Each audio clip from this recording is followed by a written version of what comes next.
Welcome to the Cedar Creek Bible in a Year podcast. Whether you are listening on your own, with a friend, or a group of friends, we hope this podcast helps you connect with Scripture and also enriches your relationship with God. Here are your hosts, Luke Shortridge and Andy Rechtenwald. Hi guys, welcome to the Bible in a Year podcast. This is Luke. I'm hanging out with Andy. Andy, how are you today? I am great, Luke. How are you doing? Well, I see you're wearing an Indians hat, which Yes. disappoints me greatly. You knew this before you got into this. You know, you were my intern for about a month. It's true. And I was talking to month? you about the Tigers Okay, yeah. scores. I was telling you all the great things the Yeah. Detroit Tigers were doing.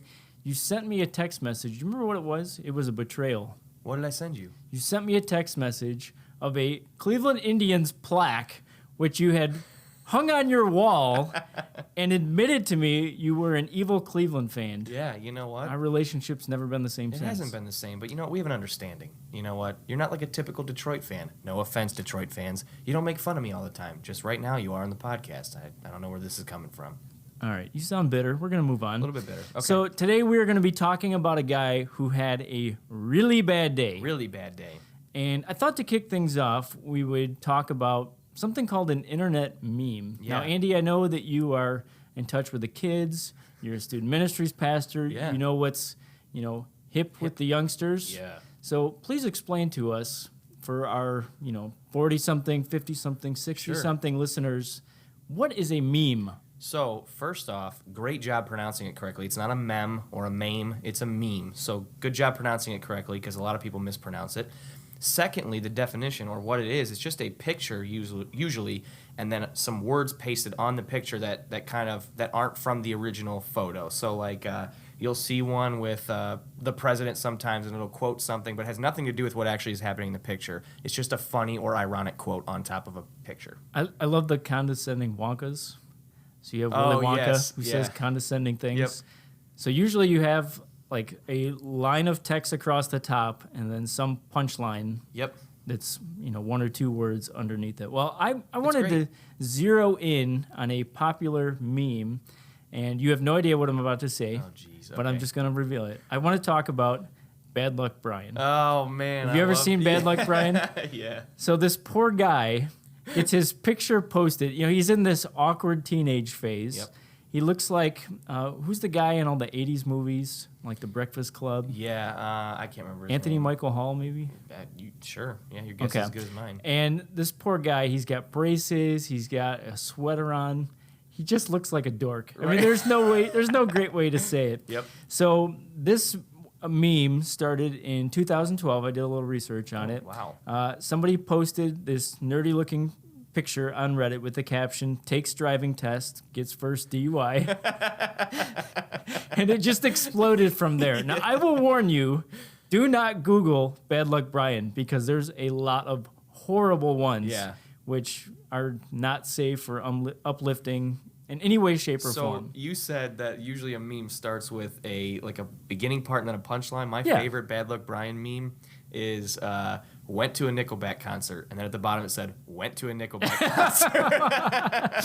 That didn't even make my top 10. So I've Wow. put together Oh, geez. my top 10 favorites, which I wanted to share with you. Okay. And I would say, too, I picked out clean ones, but there's some horrible ones out Yeah, there. just be So careful. The internet if you would is like crazy. to protect your ears and your heart, just stay with me. Stay in my top 10. Don't deviate from it. Here we go. Number 10, sells pants to thrift store for $1, forgets there was $20 in the pocket. Okay, next, mother surprises him with a new pair of shoes, Crocs. Receives a note from his crush, restraining order. Gets invited to a party with seniors, citizens. This one's good. Gets poked on Facebook, falls off a cliff. If you poke me on Facebook, I am going to straight up unfriend you. You know what I do? I collect pokes. I keep them in there. I don't poke them back because then you lose the poke. I keep them in a little, I call it my pocket of pokes. I just keep them right on there on Facebook. I've never been more disappointed in you than I am right now. All right, number 5, gets a girlfriend, Sims game freezes. Dates a blind girl, says she wants to start seeing other people. Okay, what? Number 3, gets dumped by Taylor Swift, doesn't get a breakup song. Number 2, gets superpowers, talks to fish. Poor Aquaman. That is the worst superpower. And number 1, post photo online. The internet does the rest. Oh my gosh. There Great. you go. I mean, yeah. Memes are great. Brian had some bad luck, Yeah. as we've established, but our friend Job, who we're going to talk about, Yeah. he had some really bad luck. Really, really bad luck. The interesting thing, though, is it had nothing to do with luck. Obviously, Correct. God was Correct. over the entire thing. His sufferings were actually a direct result of Satan's schemes, and we're going to talk about that throughout the podcast. Job is one of the most pointed to books by people in the church to talk about suffering. So this is a really key book, especially if you have friends that are going through certain things, or if you have certain things that you're going through. Job is always a key book that people point to talk about suffering. Right. And some of the other books we've covered, we've talked about being some of the least read books. I'd say this is one of the most read Yeah, books. for sure. Because suffering is something that almost all of us can relate to on some level. And it's a question we're always asking: why? Why do we suffer? Why do Christians suffer? That kind of stuff. Absolutely. Yeah. So, yeah, I would say other than what is the meaning of life, why do bad things happen to good people, might be the most asked question after that. So, And honestly, Go ahead. I'm going to school for an apologetics degree, master's in apologetics, and one of the topics that is constantly talked about by skeptics and whatnot is the evil in the world. And one of my professors, Dr. Clay Jones, his specific focus at this school is that particular topic, evil. Ah, nice. So he researches it, he writes papers on it. I think it's called theodicy is what it's called, the study of the doctrine of evil and that kind of stuff. Wow. Great stuff. So if you want to look into it, look up clayjones.com, I think is his website. Great stuff. Cool, good stuff. Well, let's talk about the purpose of the book, Andy. Really, it's to address the question, why do good people suffer? I mean, that's really why the book is written, and also to address the hidden purposes of God in the midst of tragedy. Sure. Yeah, and that's huge. Again, it's so relatable. That's why this book is so read often. The author, we don't know. It could be Job, but some other evidence might point to people who lived long after Job. It could be, some people say it could be Elihu, who's the guy who's going to talk, one of his friends that talks towards the end. And then maybe Moses, Solomon, someone later. We really have no idea. we're not sure. I mean, commentators are all across the board Yeah. on who wrote this. Same thing for when it was written. No clue. I read some commentaries that said it was the first book written in the entire Old Testament. Yeah, I've heard I that. read other ones that said it was after the Babylonian captivity to show people, in the midst of suffering, that there is still hope. God hasn't forgotten about you. No idea when it was written. We just don't know. We don't know. Where this took place, the land of Uz. Did I pronounce that correctly? Uz, or is it Uz? Does it matter? I've said Uz, but I guess either is acceptable. Yeah, Uz kind of sounds cool for me. Probably northeast Palestine, and written during the time of the patriarchs. So the patriarchs are just the fathers of faith, so like Moses, Abraham, that kind of stuff. Right on. Key people, obviously Job. I was at a Bible study one time. This guy, I'll never forget this. First time he ever cracked open a Bible, he goes, "Y'all got a book of Job? Is that about doing work or something?" So we have Job, and he's a man of faith, patience, endurance. He's very wealthy, also very generous. Yeah. But in the midst of suffering, he does start to question things. Yeah. And he really is tested because of this one really bad day that we'll talk about. Sure, and then obviously another main character, the main character of the entire Bible is God. The story begins with counsel between God and Satan, actually. And God's talking to the angels and that kind of stuff. So this is really interesting because the question is always, why does God allow evil? And even though the book might not entirely answer that question, we see how to go about looking into that question through the way God interacts with his people in this book. So you already mentioned him, but Satan is also a main character in this book. Satan is not really referenced too much in the Old Testament at all. Right. But he's a main character in this book. Yep. He was once an angel, but became corrupt because of his own pride.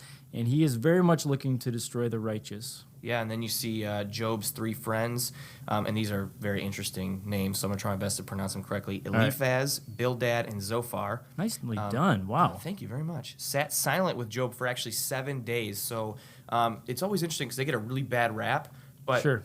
that's something a good friend typically does if they're mourning. They sit there for 7 days. We'll talk about that later. But then later they gave mostly unhelpful advice. So one really good thing they did, and then one not so helpful Yep. thing. Okay, and then you have Job's fourth friend, Elihu the Buzite. That's a guess. His advice is different than the three before him, so it's interesting to see their take on why Job is suffering, and then Elihu's take. His advice really comes out of nowhere. We'll talk more about that as it comes later. Yeah. But he's not talked about before, and he's not really talked about after. Right. Unlike the three other friends, Job doesn't respond to him, nor does yeah. God. So it's just kind of odd. Yeah, really weird. So let's get into the mega themes. One of them, the biggest one, we already kind of talked about, is suffering. So through no fault of his own, Job doesn't do anything to earn this kind of suffering that we see in the scriptures. He loses his incredible wealth, his kids, and his health. For Job, the greatest struggle wasn't really his, wasn't really the loss, but it was understanding why God would do that. It's the question we're always asking, why would God allow You very that? much, you see him struggling with why, Sure. even more than the loss Yeah, itself. definitely. Another theme that we see is penalty for sin. Suffering isn't always the result of sin, but sometimes it is. Sometimes God has to make us kind of feel the weight of our sin. We got to feel those consequences so that we can be convicted of a sin and then hopefully change our behavior. Yeah, I think the other thing, too, that's really cool is there's the other theme is spiritual reality. So we got to understand that there are things that are beyond our comprehension and understanding. There are spirits at work in this world, and we see that in the book of Job for sure. It's a cool little window that we see into this conversation between God and his angels and then Satan as well. That there's many things happening in the spiritual realm that we're just simply not aware of, don't get to see. And in this book, we get a little bit of a snapshot into what's happening. Right. The last one then is friendship. Job's friends helped him, and they also hurt him. They listened and grieved with him, which is what good friends should do, but then they tried to explain Job's experience to him in a really poor way. And grieving people, as we kind of know, if you've grieved before, you don't need a lecture. No, not time for your friends to have a 3-chapter monologue of why you screwed up. All right, so real quick, we'll just go through the key outlines of Job. It's an odd book in that kind of the front end and the back end are story. They are narrative. Often what happens is people read the first 2 chapters, then they skip about 35 and they read the last. But here's how it goes down. The first 2 chapters, Job is tested. Then chapters 3 through 31 are 3 rounds of discussion with Job's friends about why they think he is suffering. Then also in chapters 32 to 37, we have his 4th friend, Elihu, who answers Job. In chapters 38 through 41, God answers, which is really cool. That's my favorite love part it. of the whole book. God just kind of lays the smack down. And then last chapter, 42, is short, but we do see a conclusion of what happens afterward. Yeah, so guys, every week, as we say, we want to give you an opportunity to dive into God's Word with us. We obviously cannot cover everything, especially in a 42 chapters? 42-chapter book. But we hope that we can give you kind of a snapshot, and then we also hope that you would take the whole book and read it on your own and find some other things that interest you. We're going to be reading in the NLT version. If you want to follow along, you can pull out your Bible. If you're not driving, pull out your phone and switch to the NLT version in your app. We're also going to be asking some questions throughout the podcast, and so what we would encourage you to do is if you're by yourself, take some time and journal your answers to the questions. And if you're with a group of people, a group of friends, just stop the podcast and spend some time discussing the questions. We feel like that's the best way to engage with us in the podcast. Absolutely. So we're going to start in Job chapter 1, starting at verse 6. One day the members of the heavenly court came to present themselves before the Lord, and the accuser Satan came with them. "Where have you come from?" the Lord asked Satan. Satan answered the Lord, "I have been patrolling the earth, watching everything that's going on." Then the Lord asked Satan, "Have you noticed my servant Job? He is the finest man in all the earth. He is blameless, a man of complete integrity. He fears God and he stays away from evil." Satan replied to the Lord, "Yes, but Job has good reason to fear God. You have always put a wall of protection around him and his home and his property. You have made him prosper in everything that he does. Look how rich he is. But reach out and take away everything that he has, and he will surely curse you to your face." "All right, you may test him," the Lord said to Satan. "Do whatever you want with everything he possesses, but don't harm him physically." So Satan left the Lord's presence.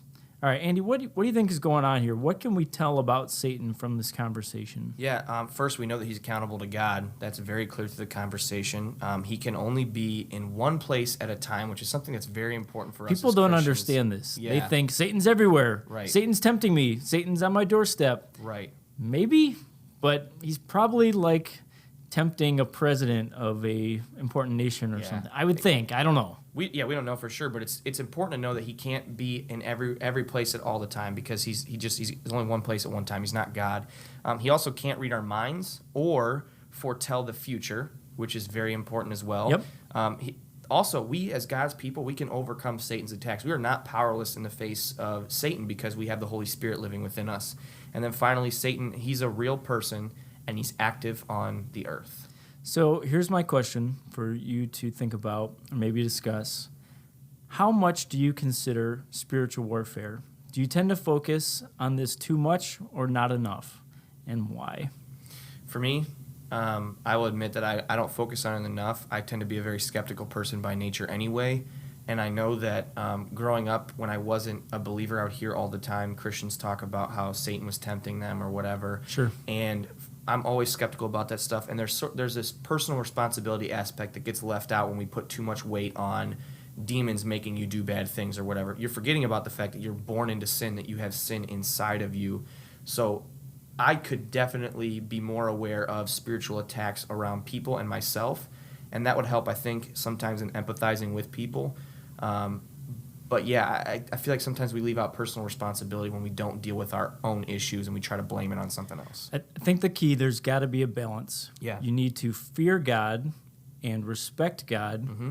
But when it comes to Satan, I don't think you're called to fear him or respect him. You Right. should be aware of him, Yep. aware of the fact that he can tempt you. He can send his demons to try to thwart you, but Yeah. he cannot control you. He can't read your mind. He's not going to be every place, every time, around every corner. Right. So some people, I think, over-spiritualize this a little bit too much. Yep. You need to be aware of Satan, but you should not fear him the same way that you fear God. I agree. And the cool thing is that we see that Satan accuses Job here of being a fair weather believer, that he only believes in you because, or he only believes in you, God, because he has all these things that you've given him. Yeah, he's saying Job's love is conditional. Right.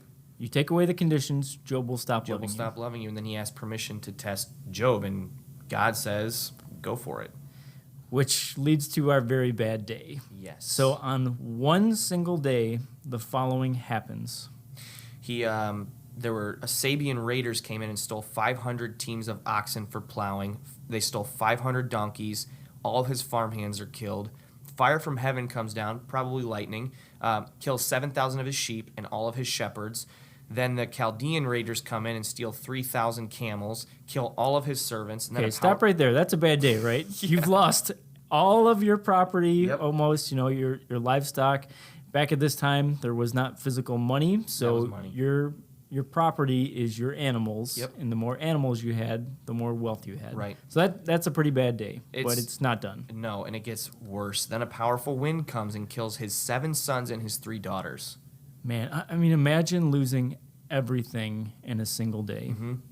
Everything. I And mean, thinking- the devastation Yeah, that happens to Job, it's incredible. yeah. And as we said earlier, it's not just bad luck.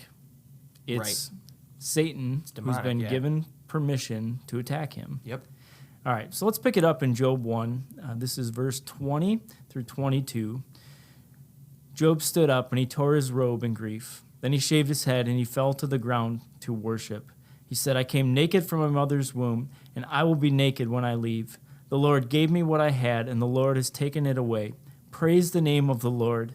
In all of this, Job did not sin by blaming God. I think this is an incredible verse. I mean, you imagine losing everything that Job just lost. And what does he do? Well, first off, he does mourn, which I think is acceptable. Yep. Shaves his head, tears his clothes. This Yeah. is an outward sign of his public grief. This is something that would have happened in that culture. But then next, he falls to the ground to worship. I mean, I just don't totally understand that. It's crazy. It's crazy. It's not my typical response when I've had the worst day of my life is to praise God for what he's done in my life. So that it just blows my mind to read that every time. All right, so our next question is a little bit risky, especially if you're in a group. Yeah. I would ask that if you feel comfortable sharing, please do so. But if not, you have permission to pass on this Yeah. one. So here's the question. What was the worst day of your life? What then was your first response? And how has God used this struggle to mold and shape you? So I didn't have to even think about this Yeah. one. For me, the worst day of my life was June 11th, 2009. I remember the exact day. My son Jackson at the time was 9 months old. He had started to be a little cranky. Took him into the doctor, said he's fine. Still was kind of acting off a little bit. Took him back into the pediatrician. He's fine. Took him in a third time to the pediatrician. We're thinking, they probably think we're nuts at this point, but something is off. They found a hernia that they said routine surgery, have to fix this hernia. It was in his belly button. We're like, okay, whatever. Sure. Go into surgery, and I remember when the doctor came out of surgery, she had a strange look on her face, and she said, I just didn't like what I saw when I was in there. She talked about the fluid that was coming out. She said it was straw-colored. It was not normal. That fluid should not have been there in that area. She said, we're going to keep Jackson for some testing. Okay, no problem. At this point, we're still thinking all pretty routine. A few days later, the tests come back that Jackson's intestines are seeping fluids and proteins, that the straw-colored fluid that was coming in was actually his organs being digested within himself. Ugh. And I remember the first diagnosis that we got back, we had a gastrointestinologist that came, and I think I murdered that word, but he came and told us that he didn't believe Jackson was digesting fats correctly, which doesn't sound like that big deal. Okay, eat a lean diet, right? Right. No, the diagnosis that he believed it was this really long word that I couldn't even pronounce, happens very rarely. He had seen it in about a half dozen kids, and for the kids that have this disease, they are intravenously fed their entire lives. Yeah. They live usually to about 7 or 8 years old. They're hospitalized and bedridden almost their whole life, and that's really what we thought Jackson had. I remember just weeping and being broken, and being a 26-year-old father who was ill-prepared for the months that lay ahead. Yeah. Eventually, we did get a better diagnosis in that we found out that his pancreas was malfunctioning, which we didn't even know what that meant, but we're like, thank God it wasn't that first diagnosis. Yeah. But we had a long struggle ahead of us. Jackson, through the course of 2 years, had 18 surgeries. We were hospitalized from that June all the way through September. It was a crazy, crazy whirlwind that I was not prepared for. Yeah. So obviously this relates in the sense that the question of why, I mean, how many times did A million times. Yeah. A million times. God, why? Because, my son is 9 months old, very innocent, Yeah.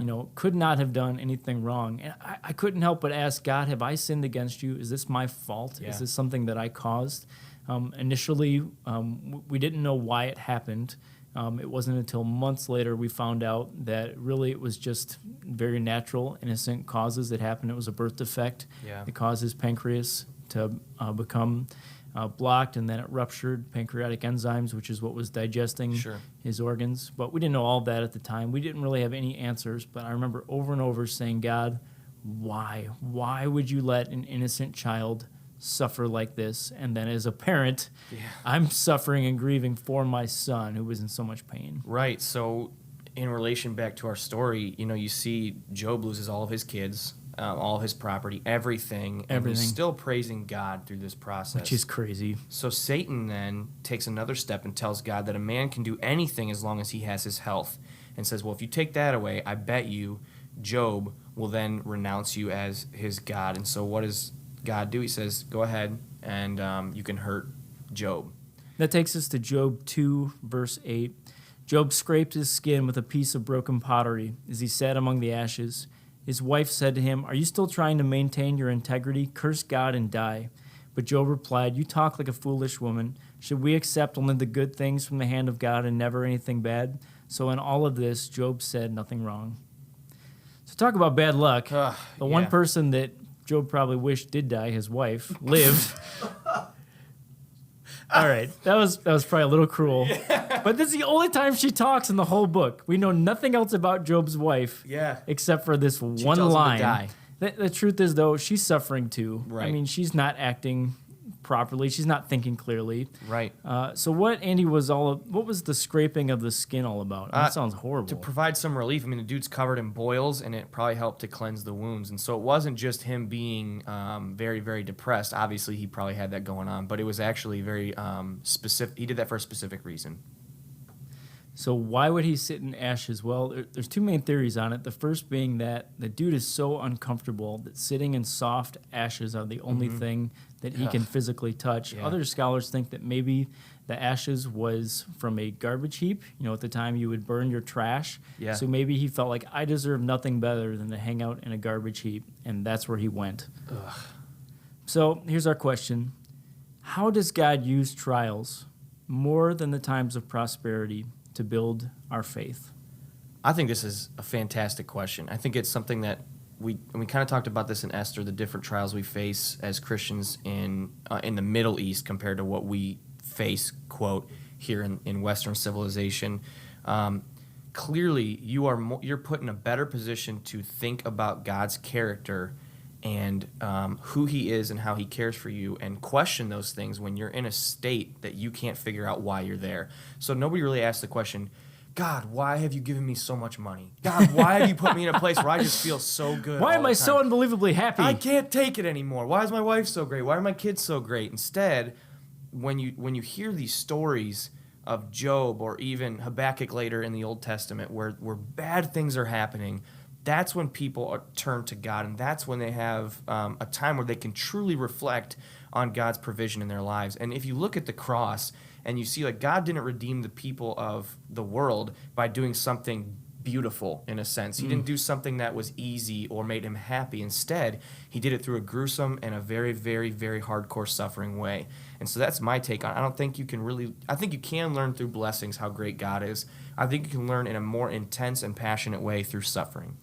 So Job agonizes over his situation, understandably so. He regrets even being born, and he invites some friends over to help comfort him. Yeah. They sit silently for 7 days, mourn with him, and then they start talking. They give advice. Basically, the first friend says, Job, you're suffering because you've sinned. Mm-hmm. The second friend says, Job won't admit that he sinned.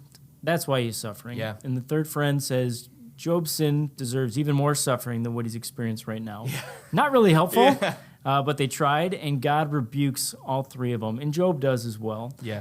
So then, as we said earlier, kind of out of nowhere, Elihu, he adds his 2 cents, and he says that basically God is using your suffering, Job, to mold you and to train you. And he says, you know what? We don't know why, and we're not going to figure out why, but embrace it. Yeah. So he just instructs Job, you should learn from this, gain as much wisdom as you can, and move on with your life. Yeah, which is much easier said than done, especially I would all say that so. Job went through. Seemingly out of nowhere, then, God speaks. In Job 38, verse 1, the Lord answers Job from a whirlwind.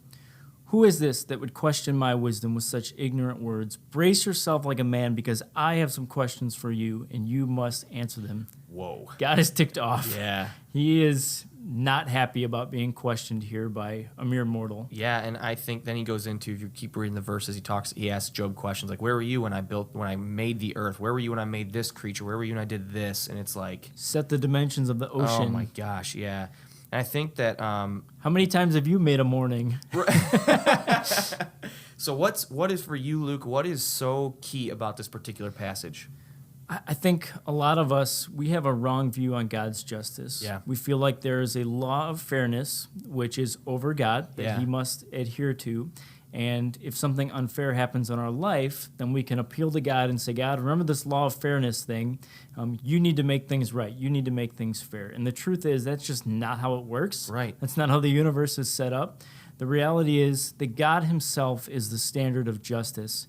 So anytime that he judges us, anytime that he sends something to us, anytime that he allows suffering to happen, he always does it with his own moral perfection. Yeah. And everything he does is fair, everything, whether we like it or not. And we may not get the answer why. I hope someday I will get the answer why to Sure. why my son had to suffer. Yeah. But I don't know that right now, and I Right. probably won't in Yeah. this life. Our response to God needs to be a direct appeal to him and his perfection. Which is what Job did. And we learned that bad things may happen to good people, and the opposite. Good things can happen to bad people. God's reasoning for this, as you just said, is often beyond what we can even understand. All right, here's our next question. Do you ever argue with God?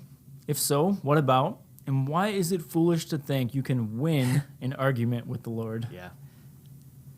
So just to give you a kind of a wrap up on Jackson's story, as I said, we never really figured out the why of Jackson got sick, why he had to suffer. But I have to say, today he just graduated kindergarten. He's healthy.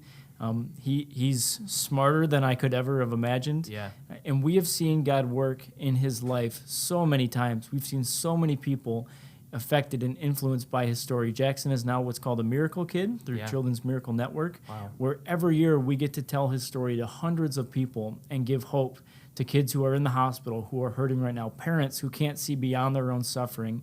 Jackson really, for many people, has become a rallying cry of what could be, which I never could have imagined Right, that's at the awesome. time. And of course, God used that whole circumstance to strengthen my faith and also my marriage with my wife, is we had to rely on God and had to rely on each other because we felt like nothing else in the world was certain. Right. So next in the story, then Job repents, but interestingly enough, it's not because of his sin.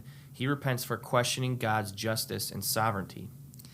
So, kind of to wrap things up, Job's 3 friends get chastised by the Lord. Yep. He tells them they need to prepare a sacrifice, and then he asks Job to pray for them, which he does. As soon as Job prays for his friends, and as soon as Job repents of really their unbelief and doubt, his fortune is completely restored. In fact, he gets twice as much as what he had before in all of those areas, except for his kids, Right. Which he is given 7 sons, 3 daughters, the exact amount that he lost. I don't think that God replaced his kids, but certainly God blessed him in a way that Job never thought he would be blessed again. Yeah. So the question then we have for you guys is, would the message of the story have been different if God had not restored Job's fortunes? I don't know, Andy. What do you think? Would it have been different? I think it makes it easier for us as the readers, especially with the questions we're asking about God. You want that fairy tale ending to Yeah, happen. I mean, yeah. So when you see that, if the book just ended with, and God, and then Job repented, and God said, basically you're forgiven, and we're moving on, like, that would be hard for me to kind of go, look to the book of Job, and you'll get a good answer, But I don't know if if it ended that way, the image that we get from God in the story would be any different, because it's not about blessings and curses or whatever. It's about your response to those particular things. Yeah, I agree. I think the truth is it would change the book certainly, but I don't think it changes the message of the book. Correct. God's favor in our life has nothing to do with how financially blessed we are or what blessings we experience on this earth. God's blessings, while they can be here and now, are much more about the blessings that are yet to come. Yeah. The fact that God is preparing a place for us beyond our wildest imagination or dreams. Yeah, so we can know then that following God doesn't mean your life is going to be without problems. I would say not. It's the opposite. And we should never, ever, ever be surprised by suffering, especially as Christians. And look at the lives of the disciples. All of them died bad except for John, who was boiled in oil and shipped off to an island to How live about by Paul? himself. Look at his life. Yeah. There's an inspirational one. All your friends desert you and you're beheaded for your faith. Yep. Look at Jesus' life. I mean, he was perfect, and he still suffered an awful death. So following God does produce contentment. It really does. Yeah. It's a lasting joy that happens from within. Doesn't always mean happiness. I think people today are in search of personal happiness. God never promises us happiness, but he does promise us joy that comes from knowing him and being expectant about the favors and the blessings that God has in the life to come. And I could say this too. I think that with God, if there is a God, and we believe that there is, then suffering has a purpose. God Suffering never has wastes a point. hurt. He Right. can redeem anything you are going through, and he will for his purposes. Even if Satan tries to tempt you, if he tries to sidetrack you, God can use the suffering in your life for his glory if you trust him. Yep, there's a purpose to your pain. So next week, we're going to be looking at the book of Psalms. Well, might be for the next couple weeks, because it's a biggie. It is a big one. We're going to split it up into 2 or 3 episodes, right, Luke? I think so. Andy, are you going to bring a harp and strum a harp as I we actually receive can't. poetry? I mean, yeah, I'll try. I'll learn it in 2 weeks, 1 week. Okay, I look forward to that. All right. Go ahead and look us up on iTunes, subscribe, write a review, and share. Sounds good. Also, we have a brand new email address that if you have questions, comments for us, if you email podcast@cedarcreek.tv, that will go directly to us, and perhaps we'll even reference your email on a future episode. Yeah, so give us a shout, and we will see you next week.